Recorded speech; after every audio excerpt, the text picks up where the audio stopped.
Breaking news just into the newsroom. A man is dead after a multi-vehicle accident tonight. LMPD says it happened around 8 near Preston Highway and Maple Spring Drive. LMPD says a motorcyclist was traveling northbound on Preston Highway when a vehicle driven by a man pulled onto northbound Preston from Maple Spring Drive. That man driving the motorcycle crashed into the vehicle and was then thrown off of his motorcycle. Then a third vehicle traveling on Preston crashed into the other two vehicles. The motorcyclist died at the scene, and the other two drivers were taken to the hospital with injuries but are expected to survive. The crash shut down the road in both directions, and just after 10 tonight, LMPD confirmed Preston Highway is currently blocked in that area in both directions. Thanks for joining us here on the Night Team. I'm Alex Dieterer.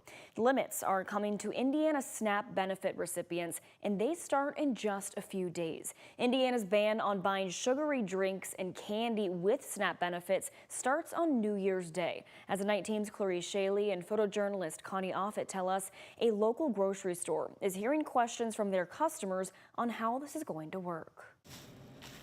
The Old Town Grocery in the heart of Jeffersonville, where everyone knows each other's names and you can run in for a few items or come out with a full cart.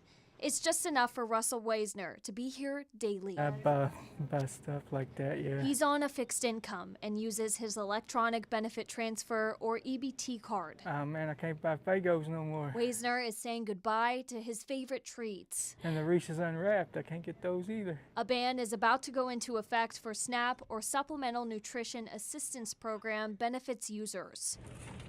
Grocery shopping could look a little different for some Hoosiers in 2026, with a ban going into effect on sugary drinks and candy. Starting New Year's Day, SNAP recipients will not be able to purchase these items as a part of an initiative by Governor Mike Braun and the Family and Social Services Administration, or FSSA, to improve Hoosier health by aligning SNAP benefits with healthier food choices. The change has left management at the grocery store with questions. Big questions. I'm not sure I'm going to contact my warehouse manager and the company that runs our retail systems and see if they've heard anything. But as far as like sending it to the store, they've sent us nothing. Old Town Grocery Manager Dana Wheeler says they just recently heard about the change. Some of her customers cross over the river from Kentucky and use their EBT cards. I get a lot of questions. Can I still use my card in Kentucky? Can Kentucky still use their card? And I don't know the answers to that. This change is a response to what the state calls alarming public health statistics, showing 66% of Hoosier adults as obese or overweight, according to FSSA. Wheeler suggests educational programming could also help. I think a lot of people are just eating what they know and what they've grown up on, so that's what they buy. They don't realize healthier options. While Weisner would like help buying some of the more expensive, hamburger, but needed protein items for a healthy diet. In Jeffersonville, Clarice Shaley, WHAS11 Night Team, on your side. This is leaving some to ask if there is a possibility this change could come to Kentucky. We spoke to Senator Lindsay Titchener, who tells us that she says that this was heavily talked about in a state task force created for improving Kentuckians' health. Titchener said SNAP legislation was recommended as future actions. We've reached out to the Family and Social Services Administration for more information, but have not yet heard back. Also new tonight, a man is dead after being hit by a vehicle early Sunday morning in the Shively neighborhood. This happened on December 21st around 4 in the morning on Dixie Highway near Marlowe Road. Shively police say a man in his 20s was hit by a vehicle. He was taken to a local hospital where he later died. LMPD says the driver did remain on the scene and no charges are expected.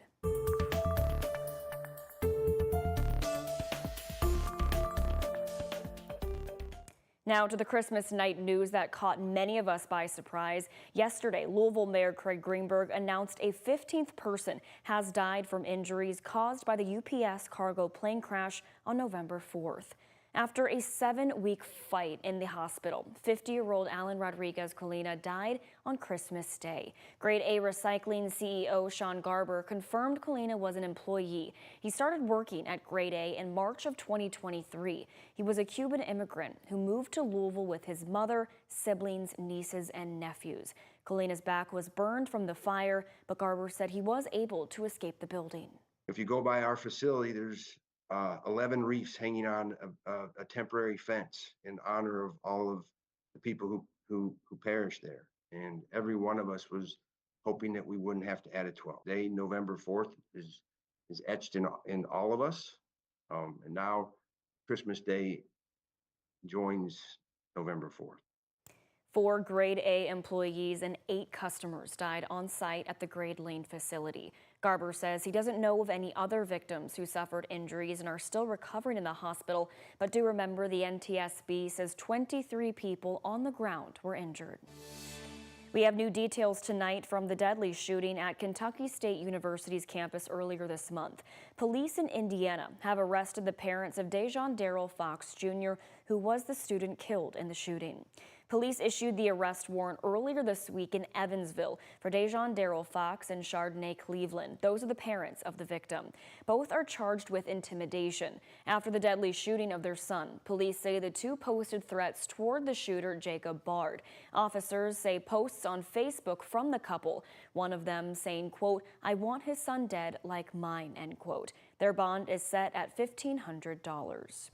Just this week, a jury just decided not to indict Bard in the KSU shooting after the defense argued it was self-defense. He claims his son was being targeted and a mob was attacking them outside the KSU dorm.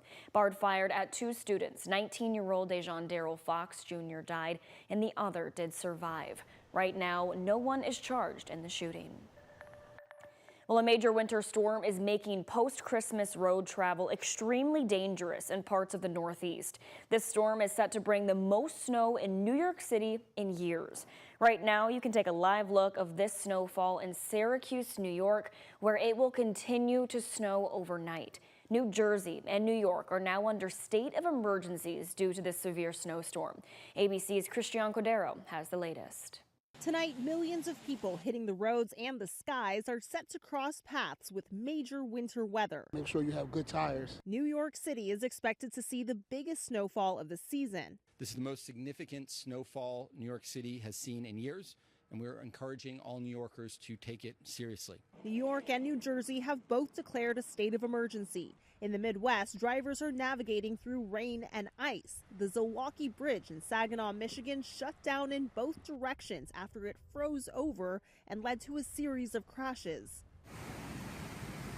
In California, LA County Fire says it rescued more than 100 people from flooded vehicles on Christmas Day alone. In San Bernardino County, neighborhoods washed out in the mountain town of Wrightwood, many losing power, some have lost much more. As far as just impact on the town as a whole, this is probably the worst I've seen. The weather's ripple effect is traveling from coast to coast, with flights canceled or delayed ahead of 2 of the busiest return travel days this holiday season. Christian Cordero, ABC News, Washington. And back here at home, we're seeing some calmer conditions. A bit foggy, albeit a warm Christmas week for us here in Kentuckiana. Meteorologist Austin Evans joins us now. And Austin, for anyone traveling back to Kentuckiana from their Christmas travel plans, not looking like anything should be in the way for them for that. No, other than fog tomorrow morning, we are fine. And I've done the snow in upstate New York. I've got the t-shirt from that, and I'd like to not see that type of snow again. Now, like we just said, like Alex just said, quite warm. We got the fog issue going into tomorrow morning. What's next is a warm and humid again Saturday.